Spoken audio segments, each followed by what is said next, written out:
Hi, my name is Tony Watkins, the VP of B2C Solutions. I was hired to bring Kaspersky's B2C business into the next stage of its future development.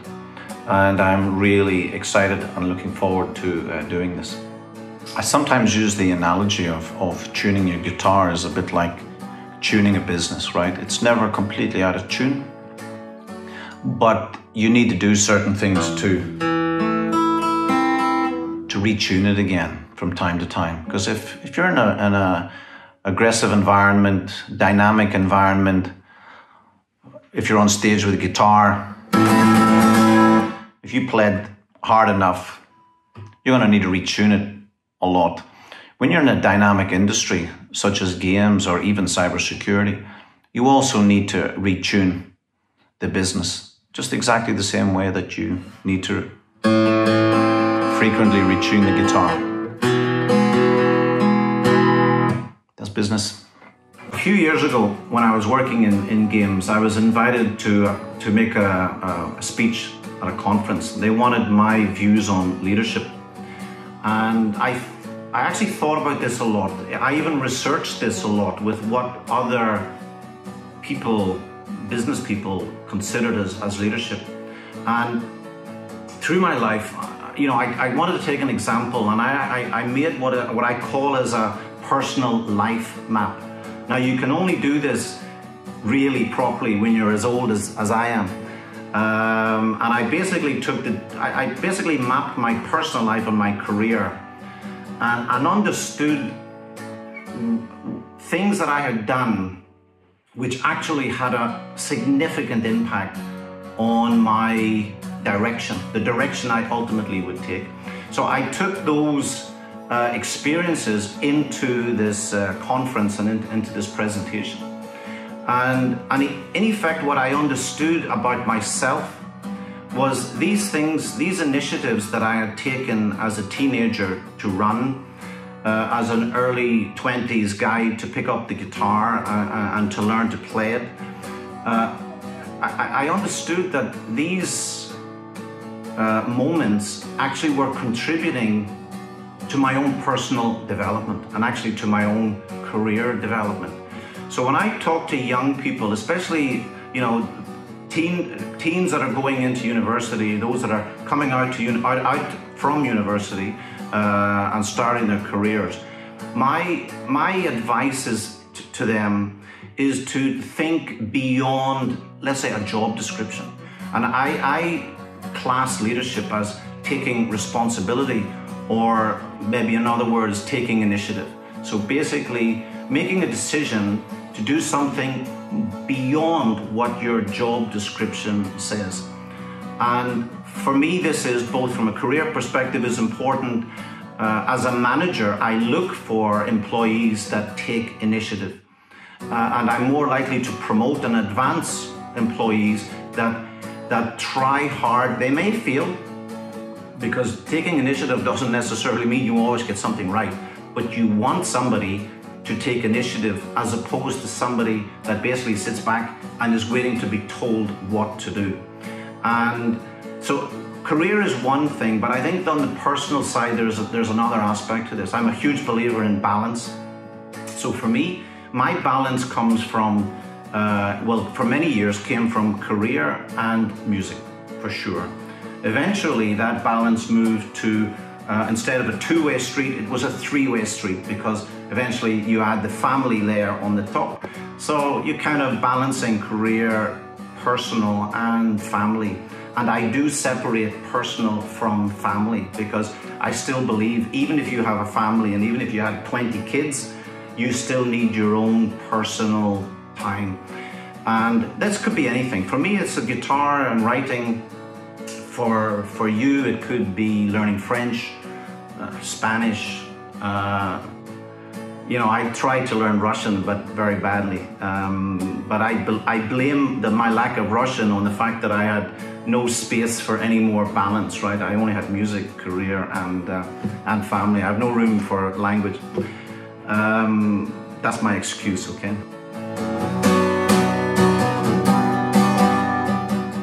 Now, I think you don't always know what is the right path, right? So I think that's really critically important. I was blessed, I think. I was lucky in my very first job to have an amazing manager.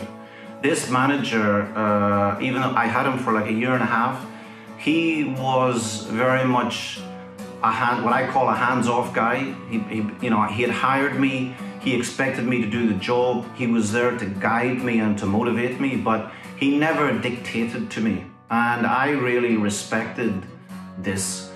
I learned a lot from him during those sort of formative years.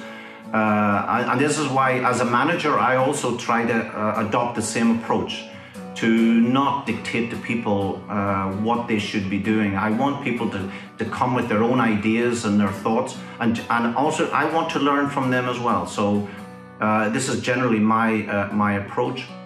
But you never know whether something is right or wrong in terms of your career. You may make a decision to leave your company, go somewhere else. It may work out, it may not work out. But this is slightly different. This is about an attitude to change, about wanting to take the initiative. And if it doesn't work out, hey, you move on to something else. You take initiative and you move on to something else. But you don't always get it right. I didn't always get it right. During my teenage years, I used to write a lot. I used to write a lot of poetry because I thought that was a good way to get the girls. Didn't really work out that well. But when I moved to London after university, I got my first job. I had a very expensive credit from the bank on an apartment that I had bought. So I didn't have a lot of time, didn't have a lot of money, let's say, to spend in clubs and bars, etc. So I learned to play guitar, and I started turning some of my poetry into songs. And I have to say that was a lot more interesting and successful than poems.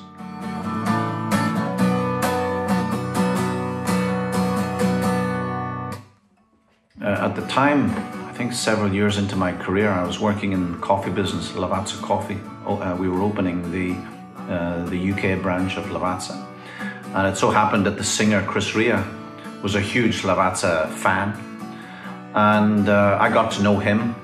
We worked together. I even played drums on one of his video clips called Espresso Logic. And a couple of his band played on my first album, which was called Life Goes On.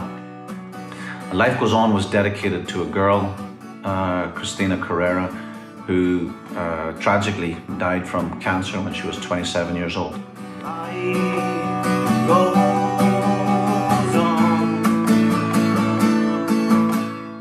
Determination to change my life. It was sort of the catalyst for me to really think about my future and what I wanted to do beyond living and working in London. About a year after I released the album, Life Goes On, a girl from British Airways who happened to be in the UK heard one of the songs just by chance. Dust yourself down, wipe all your slate clean.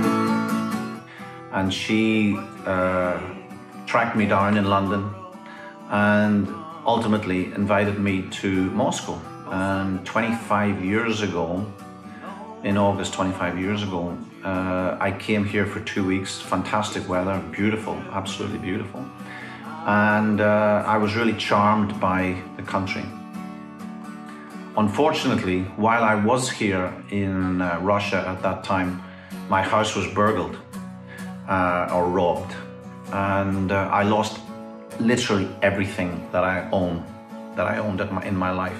My guitars, I was working already on a second album, my clothes, all my electronics, my record collection, which of course was hugely important for me at that time.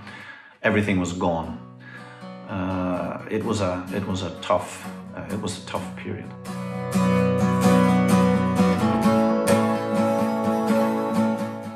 I'd always worked in FMCG, tea, coffee, drinks.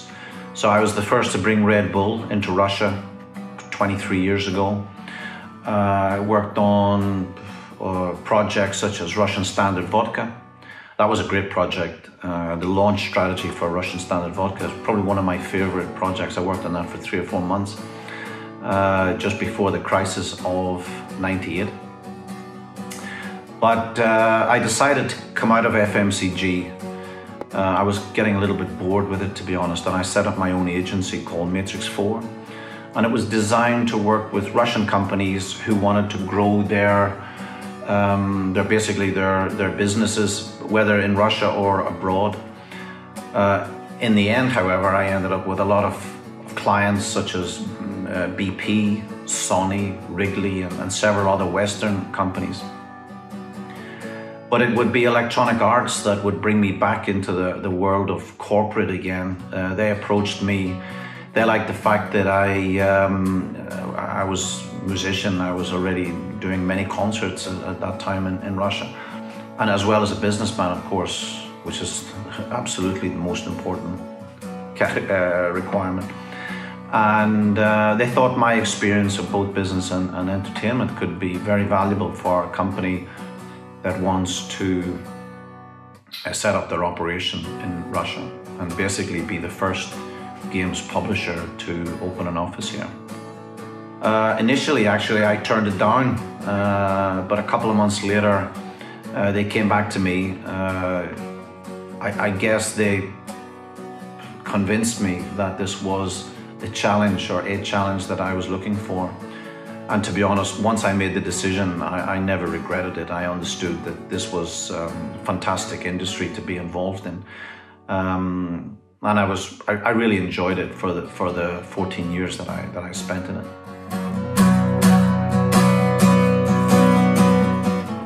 Working in the games industry brought me a lot closer to consumers than I'd ever done before. So when I was working in other categories like Red Bull or vodka or tea and coffee, you never really had a deep connection with consumers. But that's not the case in the games industry. Games industry brought me much closer to fans of the games, super engaged consumers. They, the hardcore gamers really know everything about games. They know a lot of the backstory. They know the producers, the artists. They knew actually much more than myself or my sales and marketing organization, who were really focusing on building a commercial business in the country, as opposed to knowing the nuts and bolts about every game.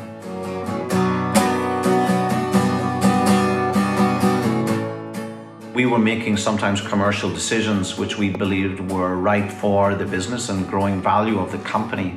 But that sometimes was at odds with maybe what gamers were expecting from us. Sometimes I think we're always looking at value and growing profit and growing the revenue, which is our number one goal, of course.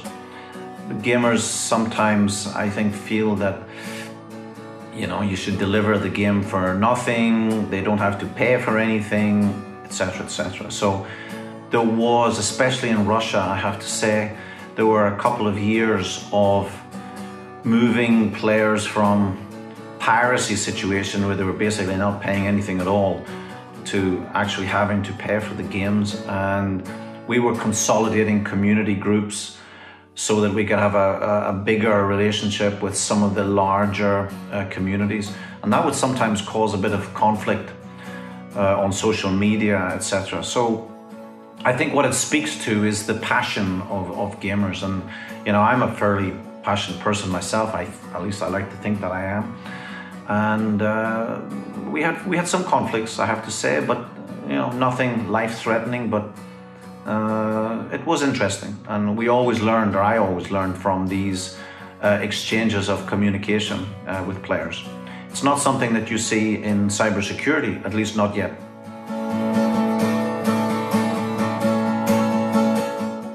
So I was asked to describe what's the difference between games and cybersecurity from a musical perspective.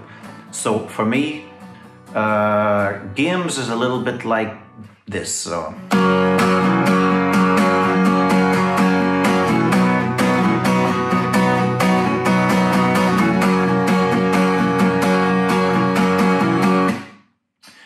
So quite heavy rock style, kind of super engaged, whereas cybersecurity at the moment is maybe a little bit more like a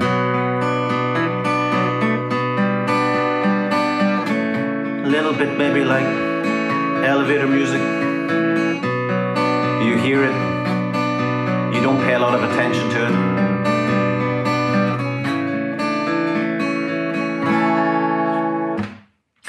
But cybersecurity is so important in our lives, right, that I think we have to change a little bit the tone of what consumers are hearing. We got to make it a little bit more like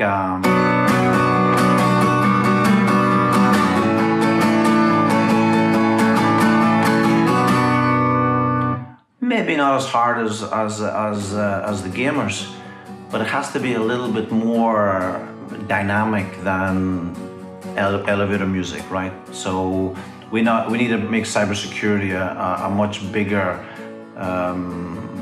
more relevant and important for people in their lives, right? Because we're more and more networked, and they need to understand the importance of this. Show must go on. Show